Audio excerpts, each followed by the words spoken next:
Hello, hi, എല്ലാ സൗഹൃദങ്ങൾക്കും സ്നേഹം. നിങ്ങൾ എങ്ങനെയാണ് നിങ്ങളെ വിലയിരുത്തുന്നത്? നിങ്ങളൊരു കാര്യം ചെയ്യുകയാണെന്നിരിക്കട്ടെ, ആദ്യ തവണ ചെയ്യുമ്പോൾ തന്നെ 100% നിങ്ങൾക്കത് പെർഫെക്റ്റ് ആക്കാൻ കഴിയില്ല എന്ന് വന്നാൽ നിങ്ങൾ എന്തായിരിക്കും നിങ്ങളെക്കുറിച്ച് വിലയിരുത്തുന്നത്? കുറച്ച് തവണ കൂടി, 1, 2, 3 ഒക്കെ തവണ പ്രയത്നിക്കാൻ തയ്യാറുള്ള എത്ര മനസ്സുകൾ ഉണ്ടാകും? ഭൂരിഭാഗം ആളുകളും ആദ്യത്തെ പരാജയത്തിൽ തന്നെ തങ്ങളുടെ കഴിവിനെ വിലയിരുത്തിക്കൊണ്ട് അവിടെ നിന്ന് പിന്മാറിപ്പോകുന്നവരാണ്. അങ്ങനെയല്ലേ? തോറ്റു പിന്മാറുന്നതിന് മുമ്പ് നിങ്ങൾ മനസ്സിലാക്കേണ്ട ഒരു കാര്യമുണ്ട്. ഇത് മനുഷ്യ സഹജമായ രീതിയാണ്. എല്ലാ മനുഷ്യരും ഇങ്ങനെയൊക്കെ തന്നെയാണ്. എങ്ങനെയെന്നല്ലേ? ഉദാഹരണത്തിന്, നാം യോഗ പഠിക്കാനായി ഒരു ആചാര്യൻ്റെ അടുത്തെത്തിയിരിക്കട്ടെ. അവിടെ ചെല്ലുമ്പോൾ ആചാര്യൻ നമ്മോട് നിങ്ങൾ കൈകൾ രണ്ടും മുകളിലേക്ക് ഉയർത്തുക എന്നാവശ്യപ്പെടും. നമുക്കറിയാം എങ്ങനെയാണ് കൈകൾ മുകളിലേക്ക് ഉയർത്തുന്നതെന്ന്. പക്ഷേ നാം എല്ലാവരും കൈകൾ മുകളിലേക്ക് ഉയർത്തും.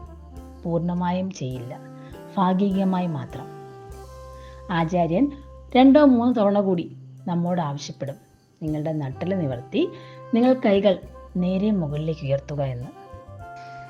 ഭൂരിഭാഗം ആളുകളും ആചാര്യൻ 2, 3 തവണ പറയുമ്പോഴാണ് നേരെ അതേ പൊസിഷനിൽ നിൽക്കുന്നത്. നിങ്ങളുടെ നട്ടെല്ല് നിവർത്തി കൈകൾ മുകളിലേക്ക് ഉയർത്തി നിൽക്കും. പക്ഷേ ഇതേ ആവശ്യം നാം കൊച്ചു കുട്ടികളോട് ആവശ്യപ്പെട്ട് കഴിഞ്ഞാൽ അവരെന്ത് ചെയ്യും? അവർ ആദ്യ തവണ തന്നെ എത്രമാത്രം കൈകൾ നീട്ടാമോ അത്രമാത്രം ഭംഗിയായിട്ട് കൈകളൊക്കെ വലിച്ചു നീട്ടി നിൽക്കാൻ ശ്രമിക്കും.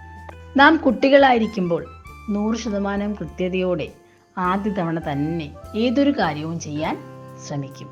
ഭൂരിഭാഗം കുട്ടികളും അതിൽ വിജയിക്കുകയും ചെയ്യും. പക്ഷേ നാം മുതിർന്നു കഴിയുമ്പോൾ നമുക്കറിയാമെങ്കിൽ തന്നെ നാം നമ്മുടെ 100% ഏതൊരു കാര്യത്തിനും നൽകുകയില്ല.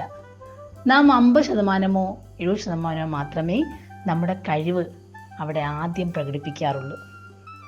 ഓരോ തവണ നിങ്ങളുടെ ജീവിതത്തിൽ പരാജയം ഏറ്റുവാങ്ങേണ്ടി വരുമ്പോൾ ഈ കാര്യം നിങ്ങളുടെ മനസ്സിൽ ഹൃദിസ്ഥമായി വയ്ക്കുക.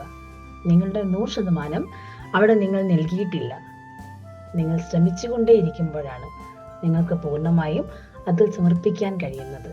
നിങ്ങൾ പാതി വഴിയിൽ അവിടെ ഉപേക്ഷിച്ച് മറ്റൊന്നിലേക്ക് പോയാൽ എങ്ങനെയാണ് നിങ്ങളുടെ കഴിവ് ഒന്നിൽ തന്നെ തെളിയിക്കാൻ കഴിയുക? നിങ്ങൾക്ക് എവിടെയാണോ പരാജയം സംഭവിക്കുന്നത് അതിനെക്കുറിച്ച് ദുഃഖിക്കാതെ എന്താണ് നിങ്ങൾക്ക് പറ്റിയ പാളിച്ച, എന്താണ് അതിന് കാരണം എന്ന് കണ്ടെത്തുക.